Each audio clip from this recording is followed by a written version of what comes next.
Hello everyone, thank you for tuning in to the Arthritis Extravaganza. My name is Dr. Randi Blackmon Likely. For short, I go by Dr. B Likely. I am a chiropractor with a practice located here in Houston, Texas, and I'm also an exercise physiologist as well as an RA warrior.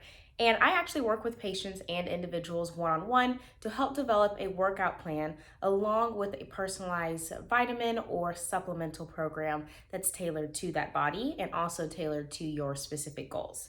And so I was actually diagnosed with rheumatoid arthritis at age 16, and that took 6 years of us trying to figure out what that diagnosis was. So my symptoms did start when I was only 10 years old. I was actually doing gymnastics at the time, and so everyone thought that I was just, having responses in my joints to being in such a high impact sport. But after about 6 years, finally ran some blood work and they realized, oh no, it's been rheumatoid arthritis this entire time.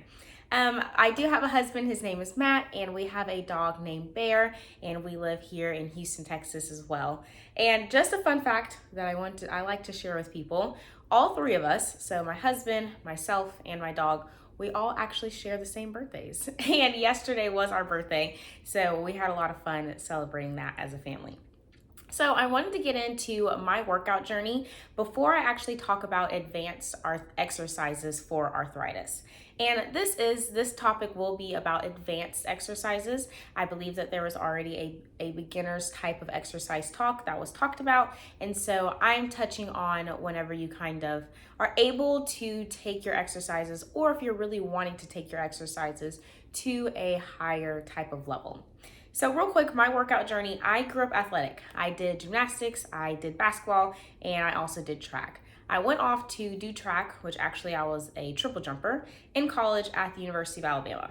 So unfortunately, I did have to walk away from the sport because I injured my ankle and I had a career-ending injury because after the ankle injury, it was misdiagnosed for a while. And so by the time we figured out what everything was, I had surgery done and my RA was really just preventing me from getting to do such an impact type of event as triple jump. And if you don't know what triple jump is, it's described as a hop, skip, and a jump, and it's when athletes will run down a runway. They'll hop, skip, and jump into a big sand pit.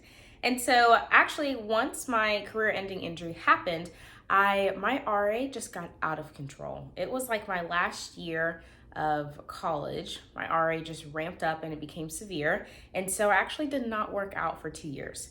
And that was huge because I was used to working out. I worked out all the time. I worked out at a high intensity. And so when I had to stop working out, that was pretty, I don't want to say traumatic, but it was very hard on me because a lot of my identity was in being an athlete. And so I actually had to get my RA under control before I began working out slowly, but surely over time it did start to develop to where I was able to then start working out at this high level again. And I actually do have a YouTube channel, and on that YouTube channel I'm currently posting videos that are if you're starting off with your workout journey, where to start off at, basically a checklist of where your body needs to be in before you start working out. And I'm also going to start showing some arthritis friendly exercises and actually workout routines that you can do at home. And of course, if anything you want that's more tailored to exactly what you're experiencing, then I'm able to go through that with everyone as well. And honestly, a lot of people will see on my Instagram and be, really surprised that I am working out at this level, but it did not happen overnight. And I always want to stress that to people. It didn't happen in a month. It didn't happen in a year. It took a couple of years for me to finally build up the strength to where I then could start to handle those intense workouts. So today I will be talking about advanced exercises for arthritis, and I actually just want to give a little baseline or a template of how you really start to work out at that advanced level, and we can go into a little bit more detail along this talk, okay? So first things first is you want to identify how you want to work out. So for me, for example, I work out based off of my 1RM, which is called your 1 rep max. So that means I maxed out on, let's say, back squats. And so to max out means that you put as much weight on the bar that you can handle for 1 rep. So you don't just throw on a bunch of weight just as your first rep. You kind of build up. You do some, they're called like warm-up reps. You'll do warm-up reps, and then you'll slowly start to build up and do a few sets. And then eventually you get to that point where you realize, okay, I'm getting to where I believe this is as much as I can lift. And so you just start to only do one rep. And if you're able to get that rep, okay, add a little bit more weight. Then you'll get that rep, add a little bit more weight. And then if you're unable to get that rep, or if you feel like, okay, I could get this rep, but I can't get the next one, that's your 1 rep max. So that is the easiest way to work out if you're trying to work out at an advanced state, because then once you have your 1 rep max, all you need to do is look at percentages. And by using this 1 rep max system, this allows me to scale up or scale down my workout plan based off of how, if I'm flaring, how I'm feeling, or how I'm wanting to train, for example. So let's talk about, there's 3 different ways to train. You can train to develop strength or like power. So I trained this way when I was a collegiate athlete, but I no longer train this way because I'm not trying to generate power or strength anymore. You can also train to develop or to build muscle. This is the way that I train because I do like to build muscle. I want muscle to surround my joints and provide a cushion for my joints. So I typically will recommend for patients with arthritis to train as that second, which is to build muscle. Your third way that you're able to train is to build muscular endurance. This is great if you're wanting to do, if you're a runner that likes to run long distance, or if you like to cycle long distance, if you like to do things for a long extended period of time, then muscular endurance is great. If your thing is you love to walk 10 miles a day, then that's when I recommend for patients or for individuals to go with muscular endurance types of workouts. And so with these 3 different types, the biggest key point that I want to say is that is what tailors how you work out.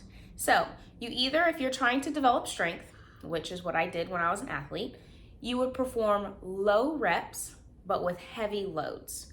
So that would be at about 80 to 100% of your 1 rep max.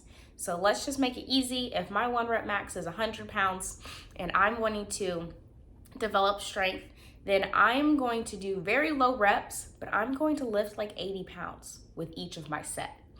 So then the next one is for building muscle. Building muscle, you're doing moderate reps. So this is about 8 to 10 reps or so. The ballpark number that I go for people is 8. So about 8 reps and you're doing moderate loads. And so that's about 60 to 80%. So let's say your max is 100 again. You're lifting about 60 pounds and you're doing it for 8 reps. So that's where you want to be at if you want to build muscle. And the third one that we talked about for muscular endurance, this is when you're doing high reps. So like 15 reps is what you're doing, and with light loads. And for this one, you're at about 50 to 60% of your 1 rep max. So based off that 1 rep max of 100 pounds, if you're wanting to build muscular endurance, then you want to be lifting about 50 pounds for 15 reps. And so this is kind of the idea that you want to be in, and it's really just categorizing where do you want to fall. Maybe you are training for something that you need to have a lot of power and strength, so you do want to develop that strength and actually lift very heavy weights with low reps. Or let's just say that you're training to be able to walk for 20 miles or so a day. Then you want to hit that muscular endurance level. So it's about how you want to train is that first step. And then with this kind of progression that we have, because of how I said, when there's that percentage, but there's the range. So for developing strength, the range is 80 to 100%. You don't really want to start off right at just 100% and going from there. You kind of want to start off at 80% for a few weeks, and then you want to graduate to maybe 85% for a few weeks. And then you can slowly start to graduate in that sense. And then that gives you're noticing that you're building strength, and then over time you realize that, oh, I'm really getting stronger. And so that's what we want to do. And one big thing is you also want to identify how or what type of muscle you want to gain. For me, like I said, I wanted to gain muscle around joints, that my joints that typically flared up. It turned into making sure that I was gaining muscle everywhere, But making sure that you're gaining muscle around those joints that typically flare is what helps you to not deal with, helps you to minimize the amount of flares, because those joints then take less stress. And one big thing for being able to know how you can upscale or downscale your workouts if you are flaring. Let's say for me, I always work out in that building muscle category. So I'm number 2. If I realize that I'm flaring, but I'm not really in too bad of a flare that I can't move, I will work out in that 3rd level to where it's just building muscular endurance. That way, I'm still moving my body, I'm still activating those muscles, I'm not letting them go dormant, because if you don't use it, you lose it. I then am still able to really pay attention to my muscle and actually use it still. That allows me then to make sure that I can still get a workout in, but also not make my flare worse. And this is why it's really helpful with those percentages that you're able to, say you're lifting at 70%, but you're kind of flaring. You can back down to 50% and still do the same amount of reps that you would have been doing if you were at the 70. So this gives you a very good tailor and a very good idea of, it's like a sliding scale, and you're able to move it as you need to move it. So with this type of exercise, of course, like I said earlier, you need to max out. However, when I tell patients when they're trying to find their 1 rep max, especially those that are dealing with arthritis, I tell people to typically, you don't really want to max out more than 1 to 2 times a year. I used to max out in college every single quarter, so about 4 times a year. And I realized that since I was dealing with arthritis, my muscles, I didn't gain muscle as quick as the next person that wasn't dealing with arthritis. And so when I was maxing out every quarter, I was getting down on myself because I wasn't seeing big gains, or if any gains. I may have even seen gains that were just less, and that was because my muscles just were a little, or my joints were upset with me over the past couple of weeks, or during that day when I was maxing out. So I like to max out once a year. I max out every December, gives me a fresh blank slate to go into January. And so as you max out, you'll notice that your 1 rep max will increase. So let's say from 100 pounds, you go up to 125 pounds. So then all you have to do is take that percentage that we were talking about earlier in your specific category, and then boom, you now have your new little lift numbers, or your weights that you'll be lifting at for another few months. And I like to tell patients that 1 to 2 times a year is perfect when it comes to maxing out. Anything more than that, you may get discouraged, but also you may not. Your body may just respond in the perfect way, and it's totally okay. So everyone's body is different, but I just tell people, maybe start off with 2 times a year, see how you respond. And if you want to go to maxing out more, or want to go to maxing out less, at least you have a good little balance in the middle, and you had a chance to really not get discouraged. Because that's what happened to me when I was going back into this workout journey and wanting to lift heavy and big again. I got discouraged a lot, and that's what kept me from not being able to really stick with the workout plan, because I was just upset about it a lot. So that's the biggest number 1. Number 1, again, is to identify how you want to work out. And the biggest thing is to find out your 1 rep max, and then to go based off of how do you want to develop strength or power, build muscle, or have muscular endurance. So the next thing you want to do is identify your training cycles. This training cycles are basically how you're going to train and how many weeks you're going to be training on, which means how many weeks am I lifting heavy? How many weeks am I going to have as a rest week? This is your training cycle. So for me, I like a 4-week training cycle, because on week 4, I actually increase my weight by 5 to 10% if my body allows, and then I decrease my reps in half. This allows me to kind of see if I'm maxing out just a little bit, if I'm getting stronger over those last 3 weeks, but to not completely commit to a max out, but it also allows me to challenge my muscles in that way. And if I do successfully complete that week 4, that also allows me to have a week where my workouts aren't as long. And so it kind of feels good. You're not in the gym for forever. And so it's a good little balance. And so 3 cycles completes a quarter. So that's about 12 weeks. And so now you're able to increase the weight when you return for week 1 of your next cycle. So let me explain that. So my cycle is 4 weeks. After 3 cycles, so after 12 weeks, I then will increase my weight.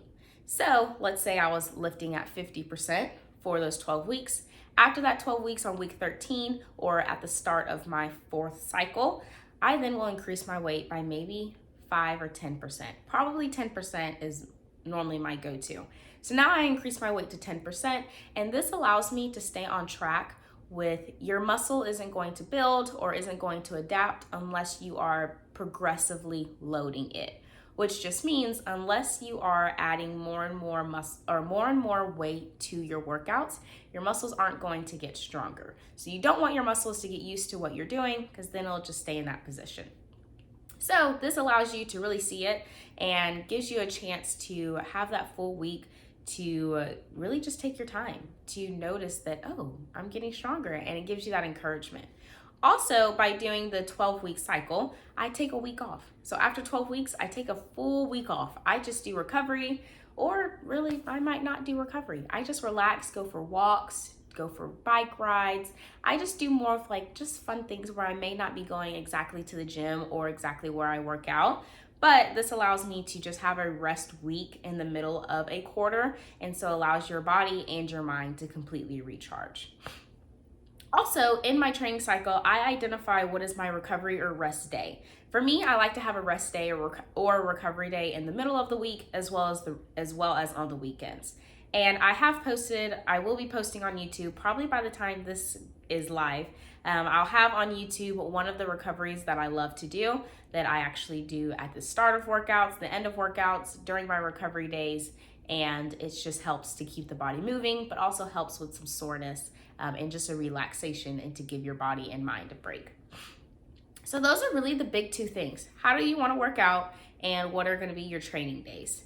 And of course, I can go into a lot of detail about specific workouts and how I lift heavy. A lot of the lifts that I do are Olympic lifts, so I do a lot of complex lifts. So that means complex means that you're involving a lot of your joints. So back squats, I love power cleans, I love lunges or split squats, and I love bench press, and I love also exercises that are focused on just an isolated muscle. So like bicep curls, hamstring curls, anything like that. And I'll go ahead, if you want, of course, we're gonna have a Q&A after this, and so we can get into more detail with that as well. Now, here are some training techniques that I like to tell individuals with arthritis that you want to kind of have together before you start training heavy. Number 1 is you want to have some clips to go on your barbells. If you're doing back squats or power cleans like I do, or bench press, those clips that they have in the gym are not arthritis friendly. So I actually have some clips that I got from Amazon that are very easy to open. They just slide onto the bar, and you're able to close it so that the weight doesn't slide off of the bar. The next one are also some wrist supports for holding bars or holding dumbbells. They'll attach to the wrist, and then they will perform like there'll be a little hook or so that comes across the hand. So when you grip on something, if your hands aren't feeling good that day, or just to really take pressure off of our hands, then those little grips will help to give you a good grip onto the bar while taking some of the pressure off of your hands. Another thing that I love to do, or I love to sit in a sauna after each workout. So people are different though with arthritis. Some people love hot, some people love cold. So if you don't want to sit in a sauna, another thing you can sit in is actually an ice bath. Ice baths are great. It allows your body to recover, and it helps to remove inflammation. For me, ice just makes me flare up, so I'm not that excited about ice. So I love saunas. Another thing you want to have is to make sure you have plenty of hydration and nutrition. You want to make sure that is on point, honestly. And for me, there's a specific type of hydrate that I use and that I utilize for my workouts, as well as my nutrition. Like I talked about earlier, I pay attention a lot to individuals and patients. I pay attention to their supplements and their vitamin regimen. And then the next thing is you want to make sure that you may have to work with someone just to go over basic form. And so that's something I'm also able to work with people through, whether that's virtual or in person. But if you're wanting to perform complex movements, then you want to make sure that you are going through the basic form before you start this workout journey. Because you don't want to go into it with incorrect form and then you injure yourself and then you're just discouraged again, because that happened to me. So that concludes advanced exercises for arthritis, and of course we're going to begin this Q&A, so I'll see y'all in a bit.